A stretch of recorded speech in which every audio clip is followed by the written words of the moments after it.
Allah Subhanahu wa taala. Insyaallah nanti sebentar lagi kita masuk bulan Sya'ban dan kemudian masuk bulan Ramadan. Mudah-mudahan Allah berkahi kita. Allah berikan kita ketaatan di sisi Allah Subhanahu wa taala. Hari ini kita akan membahas bab yang judulnya itu ibtida.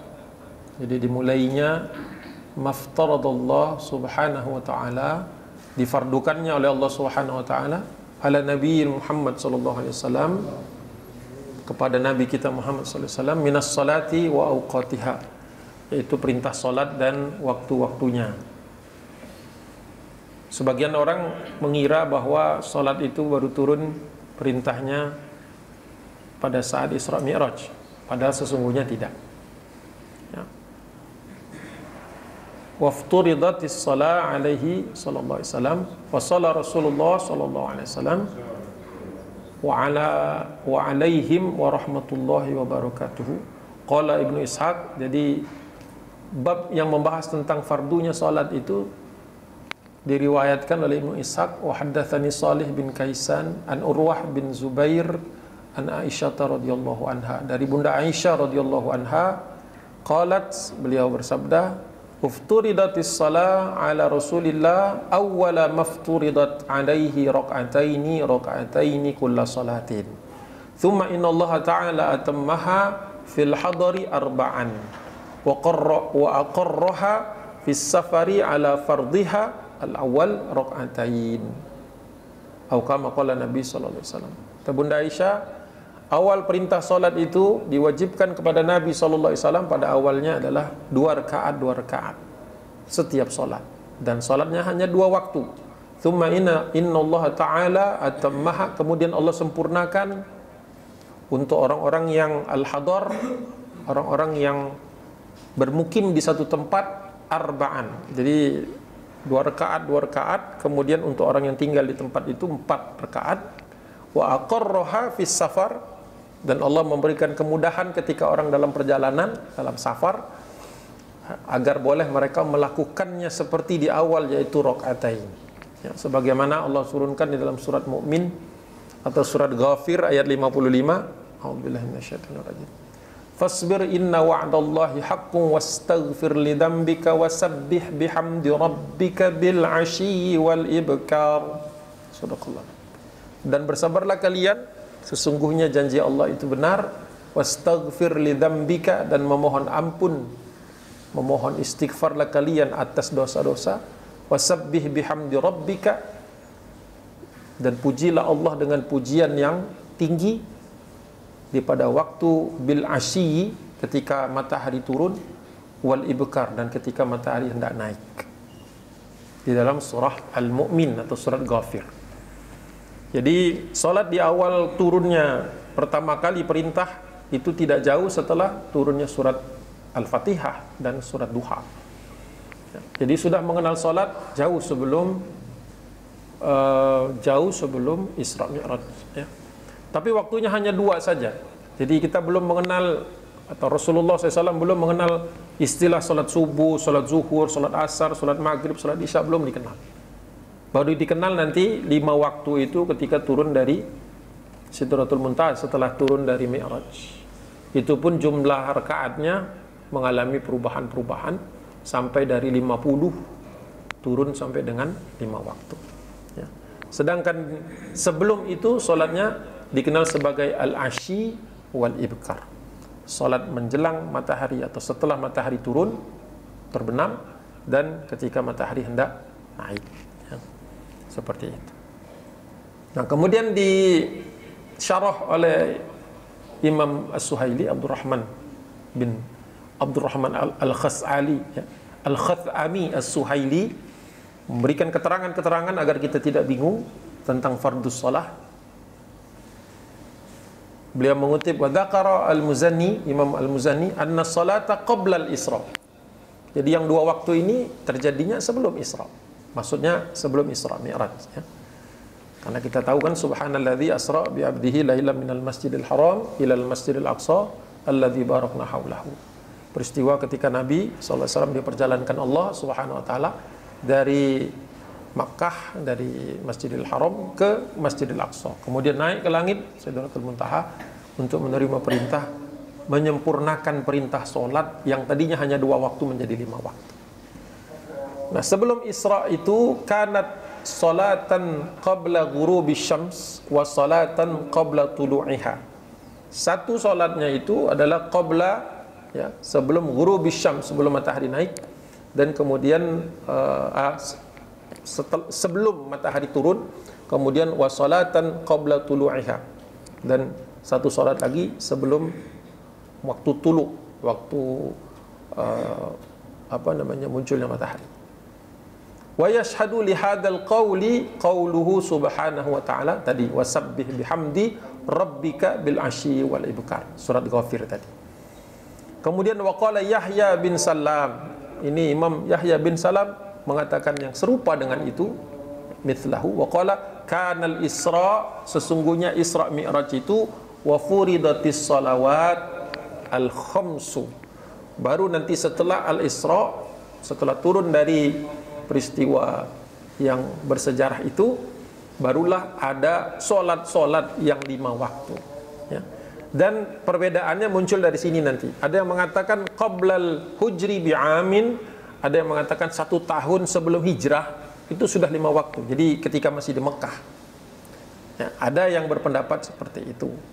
Tetapi ada juga wa fa'ala hadza yuhtamalu qawluhu Aisyata fayazida fi salatil hadari, tetapi ada yang mengatakan tidak, hanya saja barulah kemudian solat-solat itu setelah kaum muslimin hijrah ke Madinah, ya. Jadi runtutannya itu solatnya 2 rakaat, hanya 2 waktu saja, fil asyi wal ibkar, matahari terbenam, matahari naik, kemudian menjadi 4 untuk yang hadir, untuk yang ada ditinggal di satu tempat. Kemudian ketika mereka dalam safar, balik 2. Kemudian Isra Mi'raj jadi 5 waktu, aslinya 50 rakaat. Jadi 10 10 10 10. Bayangin sholatnya 10 rakaat. Sholat 2 rakaat subuh aja berat buat sebagian orang, ya.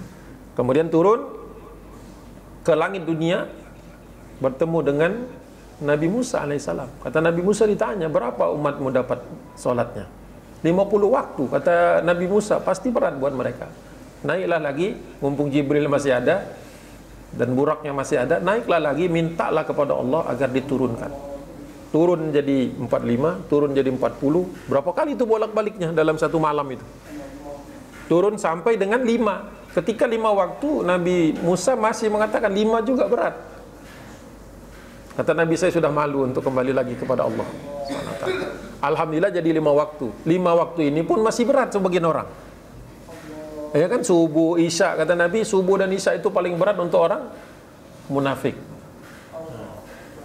Jadi kalau pas isya subuh itu agak rasa berat, langsung kalahkan rasa beratnya, supaya tidak termasuk di golongan orang-orang yang munafik.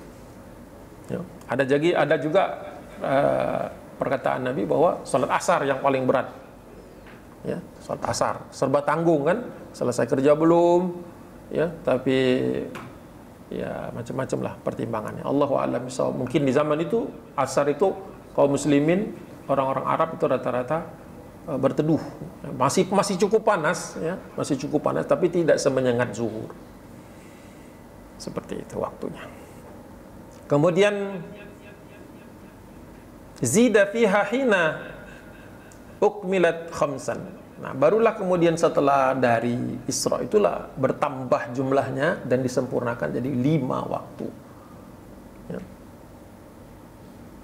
Barulah kita mengenal nama-nama. Nanti nama-nama itu baru menyusul kemudian, karena di bab berikutnya dibahas tentang waktu-waktu sholat. Oh bukan, dibahas wudhu dulu, kemudian baru setelah itu dibahas awqatiha, waktu-waktunya. Itu waktu-waktunya juga Jibril mengajarkan kepada kita mengajarkan kepada Nabi 2 hari berturut-turut. 2 hari berturut-turut. Ya, begitu pentingnya waktu. Karena kita tahu kaum muslimin itu salah satu hikmahnya kita sholat itu sampai 5 waktu dalam 1 hari 1 malam. Itu kaum muslimin itu orang yang paling menjaga waktunya. Ya kan? Kita kan mau tidur itu aja masih nggak terasa, wah belum sholat gitu. Mau tidur itu rasanya, nanti aja lah, isya dulu. Masih ada nggak perasaan begitu? Kalau masih ada, berarti masih ada iman itu. Kalau yang sudah langsung blok aja gitu sampai rumah langsung ambruk itu, nggak bangun-bangun lagi, sampai lupa dia itu sudah sholat isya apa belum, ini imannya sudah habis. Berat itu dah. Kita itu sebenarnya masalah jam dan sebagainya, jam itu sebenarnya masalah teknis saja. Kita itu subuh itu hati itu pasti terasa, ini udah masuk subuh nih. Cuma kita ngecek jam supaya pas kan, biar nggak keduluan. Terus waktu zuhur juga ada nggak yang ngasih tahu zuhur jam sekian? Enggak, pastilah kita ya menjelang jam segitu turun. Atau mencari waktu kalau misalnya lagi rapat. Asar juga begitu. Jadi waktu-waktu itu sudah diketahui oleh jiwa manusia yang beriman. Ini salah satu orang kenapa orang beriman itu waktunya selalu bagus, terjaga. Ya. Jadi kalau kita sudah beriman tapi waktu kita berantakan terus gitu, nggak cukup terus waktunya, ada sesuatu yang salah di dalam sholat kita. Makanya iqamatus shalah itu bukan sekedar berdiri untuk melaksanakannya, tapi menegakkannya. Gitu. Jadi nikmatnya sholat yang kita lakukan zuhur tadi harus terasa sampai asar minimum. Nanti waktu asar nanti itu terasa manfaatnya sampai maghrib. Maghrib ke isya. Nah isya inilah sholat yang kadang-kadang kita laksanakan aja gitu, nggak rasain banget. Padahal dia yang paling lama nunggunya itu baru ketemu lagi subuh. Ya kan nunggunya subuh baru ketemu lagi kan. Subuh ke zuhur juga lama, tapi kan kita sibuk dengan urusan. Kalau isya itu tidur rasanya, tidur. Kecuali orang-orang yang dipilih Allah yang bangun malam untuk salat tahajud. Gitu. Masya Allah.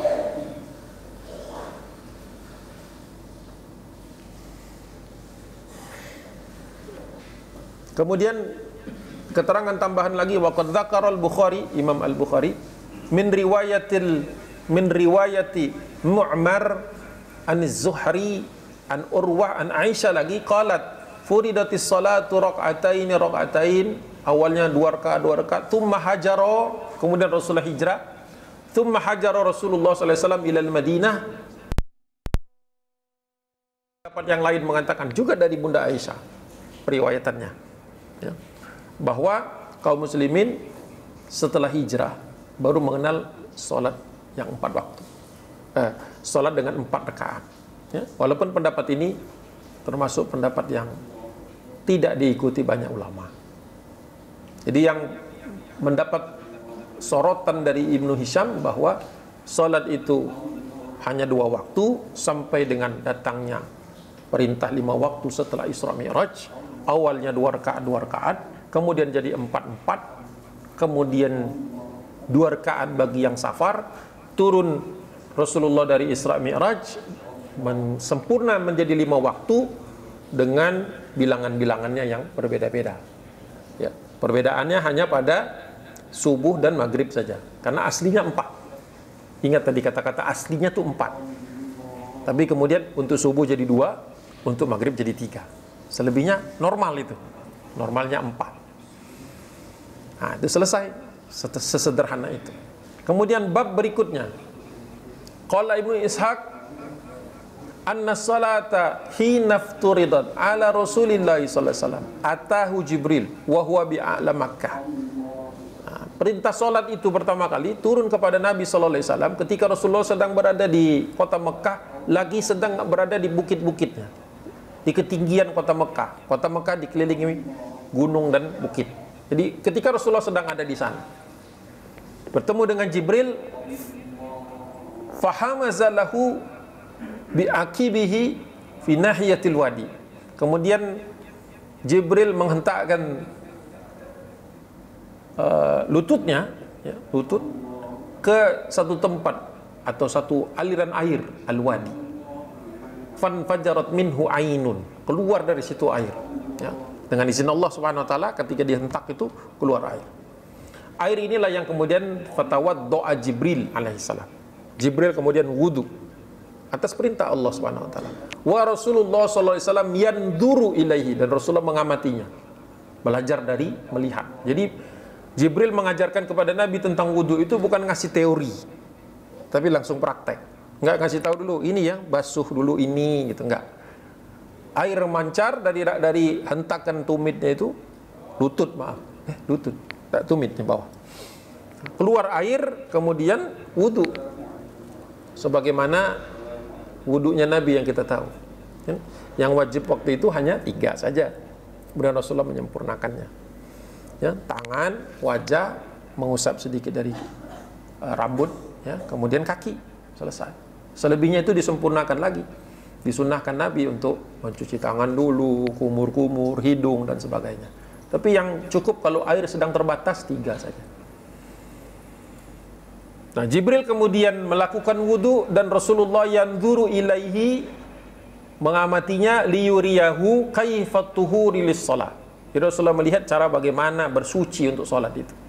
Tsumma tawaddaa Rasulullah sallallahu alaihi wasallam, kemudian Rasulullah berwudu kama ra'a, sebagaimana Rasulullah menyaksikan Jibril, kama ra'a Jibril tawaddaa.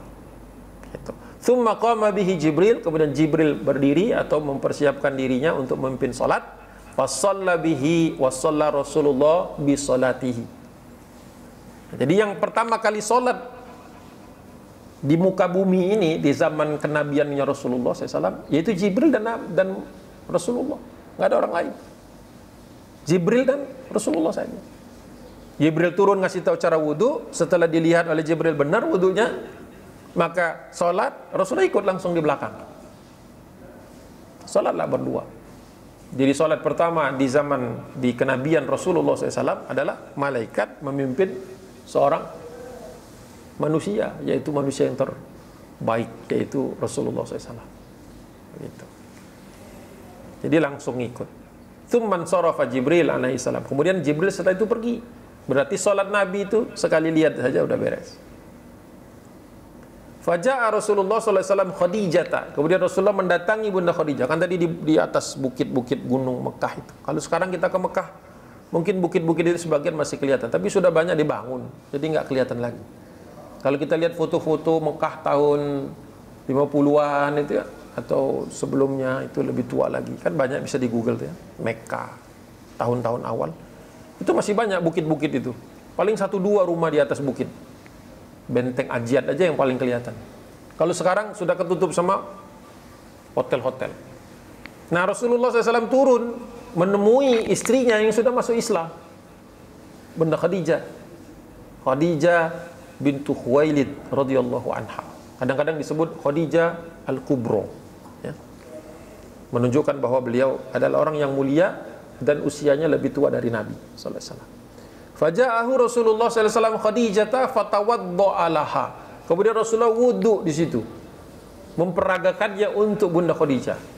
Jadi Jibril diberitahu Allah, kan, perintahkan Allah, diajarkan oleh Allah Subhanahu wa taala, dikasih tahu, ya. Nah, kemudian Jibril membawanya kepada Nabi, memperagakannya di depan Nabi. Rasulullah mengikuti peragaan itu. Kemudian Rasulullah memperagakannya di depan Bunda Khadijah mengikutinya. Jadi pelajaran kalau kita lihat di sekolah-sekolah itu kan, pelajaran wudhu itu tidak hanya teori, atau sholat itu tidak hanya teori, tapi mengikuti. Makanya mengajarkannya tidak boleh hanya teori saja, tapi mempraktekkan. Batasnya itu di mana gitu kan. Yang dibasuh itu bagaimana, airnya dialirkan kemana, sambil kemudian ulama menambahkan lagi bagaimana syarat air yang sah itu dan seterusnya. Jadi berkembanglah, makanya ilmu fikih itu penyempurnaan. Jadi kalau ada orang yang nggak mau belajar fikih itu lucu, aneh. Dari hadis ini saja kita tidak tahu caranya bagaimana, harus menggali hadis yang lain. Karena ini kitabnya Sirah Nabawiyah, bukan kitab fikus sholah atau toharoh, maka tidak disempurnakan, tidak dijelaskan satu persatu. Nanti babnya bab fikih, dan itu pun nanti ada beberapa pandangan, perbedaan pandangan antara mazhab yang satu dengan yang lain. Gitu. Nah, setelah Rasulullah SAW memperagakan wudhu di depan Bunda Khadijah, fatawadda'a laha liyuriyaha kaifat tuhuri lis-shalah. Jadi Rasulullah memperagakan bagaimana wudhu dan bagaimana juga toharoh itu, ya, tuhur, membersihkan, mensucikan diri untuk siap sholat. Kama arahu Jibril, Rasulullah meragakannya persis seperti yang dilihat oleh Nabi atas Jibril. Fatawaddo'at kama tawaddo'alah Rasulullah alaihi salatu wassalam. Kemudian Bunda Khadijah mengikutinya. Tsumma shalla biha Rasulullah alaihi salatu wassalam kama shalla bihi Jibril fasallat. Nah, itu fasallat bi salatihi. Jadi setelah wudunya beres, kemudian diajak salat oleh Nabi, maka Bunda Khadijah salat bersama Rasulullah. Jadi salat yang kedua di muka bumi pada masa kenabian Nabi Muhammad SAW adalah Rasulullah dengan Bunda Khadijah saja. Jadi tadi pertama Jibril dengan Rasulullah, kemudian Rasulullah dengan Bunda Khadijah. Kemudian kan masuk Islam Ali bin Abi Thalib, kemudian masuk Islam Zaid bin Harisah. Maka ada tambahan soft. Ya. Rasulullah sholat di rumah Nabi, belum sholatnya di Masjidil Haram, masih penuh dengan patung-patung dan berhala-berhala. Jadi sholatnya di rumah Nabi. Rumah Nabi cukup luas untuk sholat. Jadi ada Nabi, ada Ali bin Abi Thalib, kemudian Zaid bin Harisah, dan di belakang di soft para muslimah ada Bunda Khadijah dan anak-anak putri Nabi. Kan sudah ada yang lahir. Anak putri Nabi, kecuali Fatimah, itu lahirnya sebelum Rasulullah jadi Nabi. Mereka juga termasuk golongan orang yang pertama-tama masuk Islam. Tidak ada satupun anak Nabi yang menolak Islam. Itu sudah pernah kita bahas.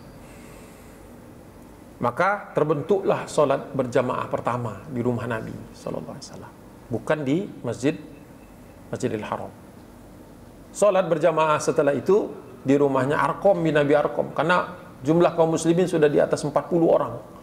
Ada yang mengatakan 45 orang. Jadi tidak cukup lagi rumah Nabi. Rumah Rasulullah besar, tapi tidak besar banget. Jadi 40 orang pindahlah ke rumah Arqam. Rumah Arqam punya, kalau sekarang istilah kita, punya aula. Jadi cukup sholat. Tidak pernah sholat di depan Ka'bah sampai dengan turun perintah dakwah secara terbuka. Fasda' bima tu'maru wa'arid anil musyrikin. Nah, itu baru menanggung resiko.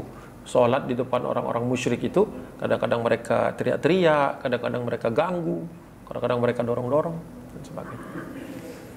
Ya, gitu. Baru tenang sholat itu di Madinah. Nah, karena sudah ada masjid sendiri. Nah, baru nanti setelah Fatu Mekah, barulah bisa aman, nyaman sholat di depan Ka'bah. Wah, perlu waktu lama. Ini kan sholat ini sekitar tahun kedua atau tahun ketiga. Tahun kedua. Atau bahkan lebih awal dari itu, kan Al-Fatihah itu di awal-awal. Ya, dari tahun pertama itu sudah sholat. Ya, saya ralat. Di tahun pertama sudah sholat, baru bisa sholat dengan nyaman dan aman di Ka'bah itu butuh waktu 23 tahun. Karena kenabian Rasulullah kan 13 tahun di Mekah, kurang lebih, dan 10 tahun di Madinah. Nah, dalam 10 tahun di Madinah itu, tahun ke-8, Futu Mekah. Berarti 13 tambah 8, 21 tahun. Setelah kota Mekah futuh, Ka'bah dan sekitarnya itu dibersihkan dari patung-patung yang biasa disembah orang musyrik, baru Rasulullah melaksanakan sholat pertama secara berjamaah dalam jumlah yang besar. Tidak ada yang ganggu. Karena apa? Orang musyrik sudah kalah. Ya, itu. Jadi itu nikmat dari Allah Subhanahu Wa Taala. Nah, itu tentang sholat. Saya ulangi lagi tadi, 2 waktu saja, fil asyi wal ibkar, setelah matahari terbenam dan sebelum matahari muncul. Waktunya awalnya cuma 2 rakaat salatnya. Nah, makanya kata Nabi SAW pernah di dalam hadis, di dalam kajian, bahwa Rasulullah salatnya walaupun cuma 2 rakaat tapi panjang. Sepanjang apa? Sepanjang Al-Quran turun. Makanya kalau ada dikatakan Rasulullah salat 1 Quran penuh, itu bukan berarti 30 juz, tidak selalu. Itu nanti setelah di Madinah. Ya. Kan Al-Quran itu turunnya tidak langsung 1 kitab sekaligus. Allah turunkan, kalau dari hadis Ibnu Abbas, hadis dari Ibnu Abbas radhiyallahu anhu itu yang paling kuat, bahwa Al-Quran itu sudah lengkap, turun ke langit bumi, baru kemudian turun 1 persatu, 1 ayat 2 ayat, atau 1 surat 2 surat, tergantung suratnya, turun. Nah, ketika masih turun di Mekah itu kan jumlahnya belum 30 juz. Itu ya. Baru sempurna kira-kira juz amma saja. Jadi selama di Mekah itu memang ada beberapa ayat-ayat yang turun yang lain gitu kan. Karena tentang klasifikasi ayat ini kan ada 3 paling tidak kan. Ada dari tempatnya, ada dari tujuan dari surat itu dan sebagainya. Nah, baru betul-betul ayat-ayat panjang itu turun, terutama Al-Baqarah, Ali Imran, An-Nisa, Al-Maidah dan seterusnya itu baru turun di Madinah. Jadi sholat itu baru panjang, benar-benar panjang dari segi waktu itu ya, dan bacaan itu di Madinah. Waktu di Mekah sholatnya sepol-polnya itu juz amma. Jadi kalau dikatakan bahwa Rasulullah sholat satu Al-Quran gitu, atau satu, tapi ya tergantung, bertanya lagi itu kejadiannya kapan. Kalau di Mekah ya begitu kondisinya. Gitu. Dan Rasulullah tidak tahu ayatnya itu mau turun berapa lagi, berapa banyak, belum tahu. Hanya saja nanti Jibril mengatakan bahwa ketika ayat terakhir turun, ini kata Jibril selesai sudah. Terakhir. Rasulullah sampaikan dan para sahabat tahu bahwa ini sudah selesai, nyaris selesai, sebentar lagi selesai. Karena misi Nabi itu kan begitu Al-Quran selesai turun, selesai juga. Tidak akan panjang-panjang lagi. Karena kalau panjang-panjang lagi nanti ada turun lagi. Ya, karena kejadian-kejadian setelah itu. Gitu. Nah, di halaman berikutnya terkait dengan waktu sholat. Ya. Masih juga dari Ibnu Ishaq, wa haddatsani Uqbah bin Muslim, maula Bani Taim, An-Nafi bin Jubair bin Mut'im. Ya. An Ibni Abbas radhiyallahu anhu qala lamma ufturidatis shalah ala Rasulillah sallallahu alaihi wasallam atahu Jibril fa shalla bihi dhuhra hina malatis syams. Nah, ini yang tentang waktu salat. Kan dari ketika Rasulullah turun dari Mi'raj itu sudah dikasih tahu 5 waktu dengan rakaat-rakaatnya. Tapi jam berapanya istilahnya itu. Zaman dulu nggak pakai jam, ngelihatnya matahari. Waktunya kapan saja itu perlu Jibril yang turun. Karena di tempat Allah panggil Rasulullah SAW itu di dalam Mi'raj itu tidak diketahui jamnya, nggak ada jamnya. Kita tidak tahu satuan waktunya di sana apa. Ya. Sehingga perlu di dunia, dan itulah yang kemudian berkembang jadi fikih sholat nanti. Ya. Makanya nanti ada waktu-waktu sholat dari tempat ke tempat itu berbeda karena patokannya matahari, posisi matahari. Ya, di sini sebentar lagi. Makanya kalau kita bergerak ke belahan bumi yang paling utara, sholat itu bisa makin panjang jaraknya atau bisa makin pendek. Kalau yang pernah tinggal di negeri yang 4 musim itu kan, yang ada musim dinginnya, di musim-musim dingin itu malam panjang, makin panjang, makin panjang. Jadi subuhnya itu bisa jam 5, jam 6, setengah 6. Ya. Dan isyaknya itu bisa tengah malam. Gitu. Jadi ada perbedaan waktu. Itu menunjukkan bahwa perkembangan fikih tentang sholat itu berkembang sesuai keadaan. Jadi ketika kaum muslimin pertama kali bergerak ke utara, kan ada para da'i yang bergerak ke wilayah-wilayah yang lebih dingin daripada Jazirah Arab. Mereka ngelihat waktu kan, ngelihat matahari. Nah, ini dari sini patokannya. Jadi kata Ibnu Abbas radhiyallahu anhu, Jibril datang di hari pertama. Saya katakan tadi, hadis ini panjang, 2 hari. Jibril datang, pergi, balik lagi, pulang lagi. 5 kali dalam sehari, 2 hari berturut-turut, jadi 10 waktu. Nah, nanti kata Jibril, ambillah di tengah-tengahnya. Nah, di hari pertama itu Jibril datang, ketika datangnya tuh pertama kali di hari pertama itu datangnya pas waktu yang nanti disebut sebagai zuhur, yaitu ketika malatis syams, matahari hampir persis di atas kepala, vertikal. Jadi kalau kita mataharinya sinar itu persis di atas kepala kita, nggak ada bayangan. Nah, itu awal pertamanya, ya, awal pertamanya. Jadi sholat sholat 5 waktu pertama kali itu di hari pertamanya, zuhurnya itu matahari pas di kepala. Nah, itu yang pertama. Udah, setelah itu sholat zuhur 4 rakaat. Pergi Jibril naik lagi ke langit. Tsumma shalla bihil asro. salat asar. Hina kana dhilluhu mithlahu. Turun lagi Jibril ketika matahari itu posisinya sudah turun, tidak lagi di atas kepala, turun ke posisi di mana bayangannya itu setinggi orangnya. Ini misalnya ini orang nih, ada center kan? Misalnya center, ada bayangan saja center. Center kalau di atas ini center ke bawah kan tidak ada bayangan kan? Pas di atas itu. Ketika geser kan berarti ada bayangan kan? Ada bayangan. Nah, ketika bayangan ini setinggi orangnya atau setinggi objeknya, itulah datangnya Jibril di hari pertama. Masih di hari pertama. Kata Jibril, ini waktunya asar. Sholatlah 4 rakaat. Pergi lagi Jibril, thumma shala bihil maghrib, balik lagi menjelang maghrib. Ya, maghribnya itu maghrib yang hina ghabati syams, ketika matahari baru saja hilang. Jadi masih agak merah-merah. Pernah nggak ketika berjalan menuju masjid? Tapi kalau di gedung-gedung nggak bisa lihat. Ya, masjid-masjid yang di mana? Ya di gunung gitu-gitu kan. Ketika matahari baru hilang itu kan nggak langsung gelap kayak kita matiin lampu kan di ruangan, cetek, tiba-tiba gulita. Enggak. Masih ada pendarannya kan, masih ada merah-merah merona gitu. Nah, begitulah datangnya Jibril. Ayo Muhammad, salat 3 rakaat maghrib. Nah, ikutlah salat Nabi sallallahu alaihi wasallam.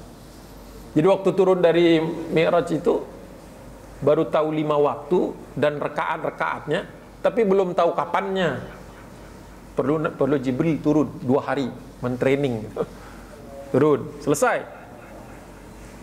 Tsumma shalla bihil isya, datang lagi. Ditunggu-tunggu sama Nabi kan, datang lagi. Pas salat isya, al-akhirah hina dhahaba syafaq. Sedikit lebih malam, ketika sudah tidak ada lagi warna lain, pendaran lain kecuali gelap. Makanya isya itu definisinya sudah langit sudah gelap. Tapi kalau di kota sekarang isya itu masih terang langitnya. Kenapa? Lampu neon. Ya kan baliho segala macam itu, yang apa namanya itu, yang elektronik billboard itu kan. Makanya kalau mau lihat benar-benar prakteknya seperti apa gelap gulita itu harus ke kampung. Kampungnya juga jangan lagi bikin acara besar-besaran gitu. Ya cari-cari kampung-kampung yang sepi-sepi gitu. Ya agak, atau di laut. Di laut juga kalau ada kapal repot juga kita. Intinya nggak ada cahaya lain. Cahaya satu-satunya dari matahari. Nah, itu baru kelihatan. Oh, udah waktu masuknya isya. Salatlah 4 rakaat. Ya, syafaq udah gelap. Tsumma shalla, datang besok. Tsumma bihi, tapi kita tahu kan bahwa ini sudah hari berikutnya. Ya. Tsumma shalla bihi subha hina tola'al fajr. Tapi Jibril datang di hari berikutnya itu, subuhnya itu matahari sudah muncul, hampir terang, udah tulu. Kalau kita itu istilahnya itu apa namanya, kalau pada subuh itu ada istilahnya syuruk. Nah, kalau di Indonesia syuruk, tulu, udah terang. Ya. Kalau di Indonesia yang mazhab Syafi'i udah ketar-ketir, itu udah habis waktu kan. Nah, makanya ini dari perbedaan-perbedaan inilah kemudian mazhab itu berbeda-beda. Makanya kalau misalnya kita ke tempat-tempat yang mazhabnya Abu Hanifah, Hanafi, seperti di Turki, di India, sebagian Mesir, ada masjid-masjid, kalau kita tahu itu masjid Hanafi, itu mereka baru qomatnya itu setelah langit mulai terang. Ya, makanya kalau ngajak rombongan misalnya ziarah atau apa gitu, yang umroh plus gitu, kita harus kasih tahu ini daerah ini Syafi'i, kita lagi sholat bareng mereka. Jangan kaget gitu kalau memang subuhnya menjelang terang. Yang biasa di Indonesia udah beling satan, wah udah terang nih, udah habis dong waktunya gitu kan. Wah, udah sholat duluan, kadang-kadang sholat duluan. Baru setelah itu iqamah, baru melaksanakan sholat. Pentingnya kita belajar perbedaan fikih itu, supaya kalau kita lagi di Maroko ketemu yang mazhab Maliki, ya, lebih malam sedikit. Kemudian kalau Syafi'i, Imam Syafi'i itu yang di Indonesia paling banyak. Jadi negara-negara lain juga ada. Itu yang tengah-tengah biasanya. Seperti itu. Jadi perbedaan-perbedaan itu karena adanya perbedaan penafsiran ini. Oke. Pergi Jibril, datang lagi tsumma ja'ahu fa shalla bihi zuhur. Zuhur yang kedua. Datangnya kapan? Min ghadin, ya besok paginya atau besok harinya. Hina kana dhilluhu mithlahu. Datangnya seperti asarnya kemarin. Bayangannya satu. Wah, udah miring untuk matahari kan, udah lewat dari atas kepala kita. Bayangannya 1:1. Tsumma shalla bihil asar hari keduanya itu hina kana dhilluhu mithlaihi. Bayangannya 2 kali dari badannya. Nah, kalau misalnya segini, cari center gitu, praktek aja sendiri di rumah. Nah, kira-kira yang bayangannya itu 2 kalinya. Ada HP nggak yang pakai center itu? Soalnya susah juga kalau nggak dipraktekin, ngayal-ngayal nanti. Nah, ada center kan? Nah, nih, tapi nggak kelihatan juga. Nah, tuh. Itu 1:1 tuh. Nah, 2 ya di sini. Gitu. Kebayangkan ini bedanya? Nah, ini di atas kepala nih. Hari pertama nih. Hari keduanya datangnya segini nih. Padahal ini tadinya waktu asar. Nah, asarnya di hari kedua segini. Tuh, 2 kalinya kurang lebih. Ini kan kalau 2 kali gitungin kan? Nah, berarti di situ. Kebayang nggak matahari itu sudah condong? Gitu. Itu maksudnya diambil dari hadis itu. Jadi kita nggak nebak-nebak loh sholat itu. Sekarang kita enak, sudah ada jam, sudah dihitung sama orang. Itu jasa ulama juga. Makanya sekarang kalau masuk asar kan nggak pernah lagi kita mikirnya 2 kali bayangan. Mau nyari bayangan di mana gitu. Semuanya sudah ngandelin alarm kan, tananananat bunyi gitu kan. Nah, jadi kita perlu tahu bahwa orang bisa ngitung detiknya, ya. Dan diposisikan di mana posisi kita lagi di lintang berapa, bujur berapa di bumi ini. Makanya dari dulu kaum muslimin itu sudah beres urusan bahwa bumi itu bulat, karena kalau di bumi datar tidak bisa dihitung itu. Jibril bingung juga kan, sama-sama terus itu posisinya. Kholas sudah selesai 1400 tahun yang lalu, masih diotak-atik lagi, nanti berhadapan sama Jibril kan. Kamu kemana aja kemarin ngajinya? Dia udah selesai. Nah, itu hari kedua. Jadi hina kana dhilluhu mithlaihi. Tsumma shalla bihil asr hina kana dhilluhu mithlaihi juga. Ya. Nah. Tadi sudah. Maaf, salah baca. Kalau yang zuhur tadi dhilluhu mithlahu, kalau asar tadi dhilluhu mithlai. Tsumma shalla bihil maghrib. Nah, maghrib yang terakhir. Maghrib datangnya hina ghabatis syams, sama persis. Satu-satunya di 2 hari itu yang Jibril datangnya di kecondongan atau di suasana, di kondisi alamnya yang sama, cuma maghrib. Yang lainnya beda-beda. Terakhir, tsumma shalla bihil isya al-akhirah hina dhahaba thuluthul lailil awal. Jibril datang ditunggu lama banget sampai menjelang masuknya 1/3 malam pertama, jam 9-an, 9:30, 10. Pernah ngerasain subuh isya jam segitu? Pernah kalau sampai rumah langsung baring terus bangun gitu kan, wah jam 9 belum salat isya, jam 9. Tapi yang benar-benar isyanya itu jam 9. Nah, itu harus di tempat-tempat yang 4 musim. Ya, isyanya baru jam 9-an. Berarti kalau Ramadan tarawihnya 3:30. Jam 3, setengah 4 udah harus sahur. Oh tuh, Masya Allah. Kan ada tempat-tempat yang 20 jam itu.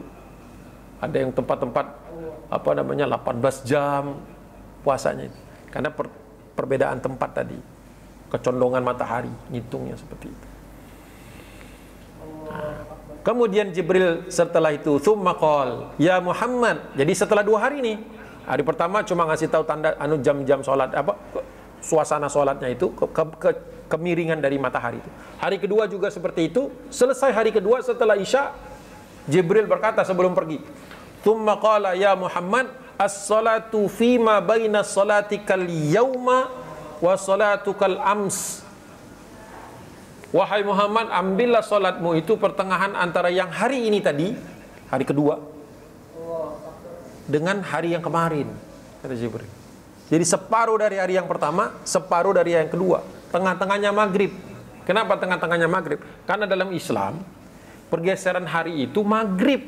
Bukan tengah malam, bukan jam 00 atau 24 berapa itu. Bukan. Jadi misalnya nanti maghrib nih, lewat maghrib. Ya. Begitu masuk maghrib itu sudah harinya beda udah. Udah Jumat. Jadi Kamis kan? Nah, di Kamis. Nah, nanti maghrib itu udah Jumat. Kalau kita kan baru ngitung Jumatnya tengah malam ya. Nah, padahal bukan itu. Kalau dalam Islam itu berganti harinya itu maghrib. Salah satunya dari sini maghrib. Jadi maghribnya sama, maghrib tidak ada perbedaan. Isyanya diambil kata Nabi, kata Malaikat Jibril alaihissalam, ambil separuhnya. Berarti diambilnya yang hari pertama, yaitu ketika ketika langit sudah mulai gelap. Sudah tidak ada lagi pendarahan cahaya, bukan yang sepertiga malam pertama, sepertiga pertama malam, bukan yang itu. Subuhnya juga, nah itu kemudian bukan yang sudah hampir terang, tetapi ketika matahari baru menjelang muncul. Nah dari situlah banyaknya ikhtilaf, perbedaannya itu di situ. Ya. Jadi jangan kaget, makanya kita perlu baca fikih itu dan belajar, tentu saja harus belajar ketika kita mau safar. Supaya nggak bingung, mau kemana misalnya, mau ke Mekah Madinah, ya, yang berlaku di sana untuk penanggalan dan lain sebagainya, ya mazhab Hambali, Imam Ahmad bin Hambal, karena itu yang berlaku dan diberlakukan oleh kerajaan Arab Saudi. Kalau suatu saat ke Mesir, nah, tergantung masjidnya nanti, ada Syafi'i, ada Hambali, ada Hanafi. Kalau ke Turki dan sebagian India, hampir semuanya Hanafi. Jangan kaget kalau subuhnya itu nyaris-nyaris terang. Kalau di Maroko, Aljazair, masuk Andalus, kalau sekarang itu Spanyol, itu ngikutnya mazhab Maliki. Dari wudhunya beda, ya, tidak ada keran di situ, semuanya main ciduk. Ya, kalau Imam Syafi'i akhirnya harus ngalir, ada batasannya. Di sana pakai satu ciduk udah beres. Kaget juga, kasih satu ciduk aja tuh, semuanya dibereskan.